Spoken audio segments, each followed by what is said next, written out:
nakasalubong mo ba yung mga nag-walkout na senators from the minority?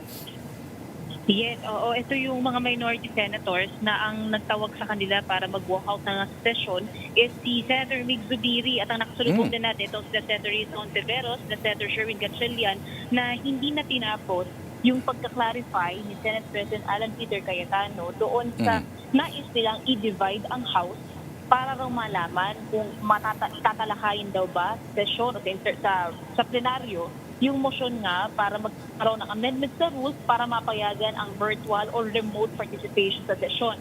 And ang konteksto rin kasi nito, ito yung naging motion ni Senator Dante Marcoleta. The same day din na nagpakita dito sa Senado si Senator Bato de la Rosa. And ngayon, nagalitan sila, natanong namin si Senator Risa, pwede pa bang, baka magkaroon pa ba ng botohan ngayon kahit umalis na sila? Ang sabi ni Senator Risa, hindi raw yung mangyayari dahil wala raw silang quorum. Ang pinaka sinasabi nila dito, hindi pa raw kasi, ng minority, hindi pa raw kasi fully constituted talaga ang Committee on Rules, kaya yung pagtalakay dito, yung pag-rolyo nito, hindi pa talaga maaari. At kung sakali naman daw na bagong motion, yung nire-raise tungkol nga sa pagtatalakay nito sa plenaryo, kakailanganin daw ng isa pang araw for consideration bago nga maisalang sa plenaryo. At dahil nga holiday bukas, Wednesday, Thursday, walang session, Monday dapat ito matatalakay. Pero ngayon wala na sa session hall ang... Okay, obviously wala ito sa agenda para sa araw na ito. Yes. Wala ito sa agenda, Lord.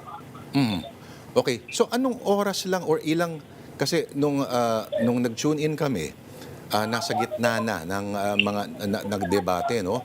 Nagkainitan pa nga si Senator Tulfo at si Senator Marcoleta. At may narinig ako, hindi ko narinig exactly, pero sinabi may ad hominem attack daw. Mukhang mainit na talaga. Pero ilang oras ito pa nagdedebatehan, Marymon? So far kasi nung nagsimula din tayo kaninang mag-live around 7 p.m., mga within those few minutes before 7, nakita na natin nakatayo na nga si SP Cayetano sa floor. So until itong oras na ito, nung nag-walk out ang mga minority senators, yun yung pinag-uusapan nila sa session floor. Yung kay Senator Tulfo, nagsabi siya ng ad hominem nga, ito yung kasagsagan naman na may palitan si Senator Marcoleta at si Senator Rizon Ontiveros tungkol naman sa mga technical or yung legal processes na kailangang gamitin daw muna para atikasuhin nga or i-consider itong motion. Kaya, pero ito nga ngayon, wala na tayong makagilap na mga senador na minority sa session hall. Sino nag-break pala nung usapin? Si SP ba mismo? Yung naabutan kasi natin, actually nung suspended pa yung pinaka-session and then nung bumalik yung session, ang nakita na natin si Senate President Pro Tempore Loren Legarda na ang nakatayo sa rostrum. Nung pagpabalik ng session, may ilang agenda pa sila na tinalakay, yung ilang administrative matters, yung mga legislations na nirefer na sa kanilang committee. And then later on, nakita na natin nakatayo na sa isang podium, itong si SP Cayetano. Pero ang nililinaw niya raw, hindi ang gusto raw niyang malaman is yung kung maaari na bang matalakay sa plenaryo itong motion. Pero hindi pa ito pagbobotohan yung amendment mismo. Pero yun nga, nung nililinaw ulit ni SP Cayetano itong nais niyang mangyari, doon na natin narinig si Senator Mix na let's go, tinatawag niya na yung mga senador ng minority at tuluyan na silang lumabas ng session hall. Ano yung exact words na ginamit ni Senator Zubiri? Ano yung sinisigaw niya? Let's go. Yun yung narinig natin kasi nasa session hall na rin tayo noon. And then, ang gesture niya is yung pagtawag, parang halika, gano'n. Doon na natin nagtitayuan na itong mga minority senators.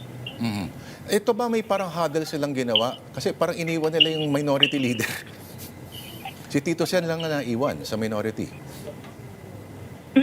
Yung huddling, kasi nung nagkaroon nga ng palitan itong si Senator Marcoleta at si Senator Risa, tapos doon na pumapasok si Senator Tulfo, yung sinasabi ad hominem, plus pare-pareho sila nagsasalita. Pinasuspend ni Senator Legarda yung sesyon. Doon natin nakita na tumayo si Senator Risa, and then medyo malayo tayo, may distansya tayo sa pagitan ng itong mga senador, pero nakita natin nun na magkaharap si Senator Marcoleta at si Senator Risa na may ilang pinag-uusapan regarding that. And then si SP Cayetano, later on lumapit siya, sabi niya, ipaliwanag natin ulit dahil daw humahaba daw yung oras regarding that. So nung nagpatuloy na yung sesyon, nagsasalita ulit si SP Cayetano, yung sa clarification niya, doon na nagtayuan na itong minority senators. Kasama natin dito si Professor Eric De Torres ng UE, pero Ustiren galing to. Oo, dugong sampalok to. Pero Mary Mon, ang tawag dito, parang ang strange lang nung attempt ni Senate President Alan Cayetano na can we divide the House? Kung kailan palabas yung mga yun nga eh. palabas yung mga senador. Ngayon ka pa magtatanong.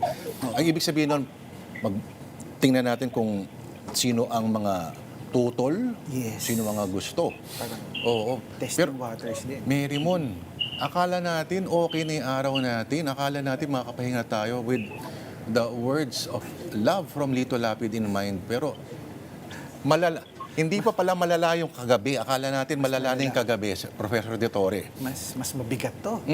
Kasi kagabi nakita nating glimpse na head-on na, ngayon talagang wala nang balikan. Although makikita with all of this event, no, ma-appreciate ko of course is the Senate Minority Leader is Senator Tito Soto remained as being the minority Yes. leader.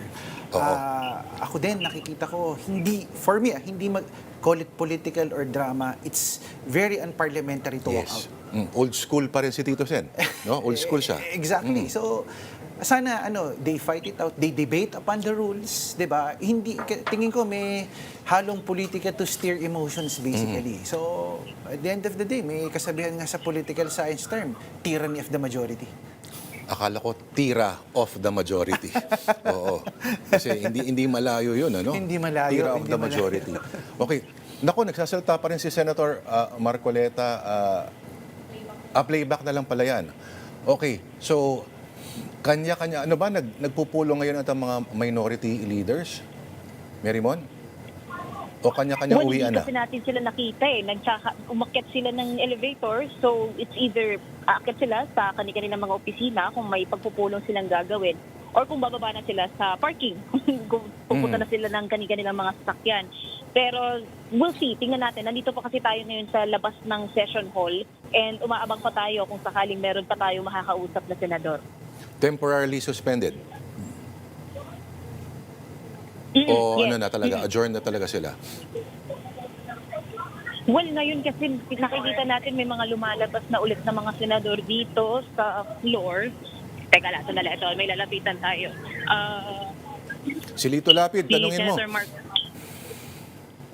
Oo, nakikita natin ito kasi natin malapitan. Si Senator Marcoleta, nasa labas na siya ngayon ng session hall. And wala na ngayong tao dito sa hall. Ang nakita natin ngayon, si Senator Roy Padilla, Senator Bongo, ang nasa session hall pero wala ng session. Alright. So, magsasara ang Senado ngayon na mataas ang mga emosyon, Professor Eric, Mary Mon. So, Lunes na ba sila ulit magkikita-kita? More likely, oo. Unless Thursday, magkakaroon pa sila ng caucus o ibang mga meeting kasi bukas lang naman ang holiday. Thursday, wala kasing sesyon ang Senado pero still working day pa rin yan ng Senate. Kaya maaari kung magkakaroon man ng desisyon ng liderato o kaya naman ang minority bloc tungkol dyan, malalaman natin by then. Pero kung session man ang pag-uusapan natin, Monday next week na ang next na schedule ng session. And then, by next week, adjournment sinadiyan na ng Senado. Alright, Mary Mon, mag-abang tayo. Baka sigurado ako may magpe-press conference ang ilang membro ng minority ngayon. Okay, Mary Mon, mukhang it's going to be a long night. At tingnan mo kung meron magsusuot dyan ng bulletproof. Maraming salamat, Mary Mon Reyes, ang ating mobile journalist sa Senado.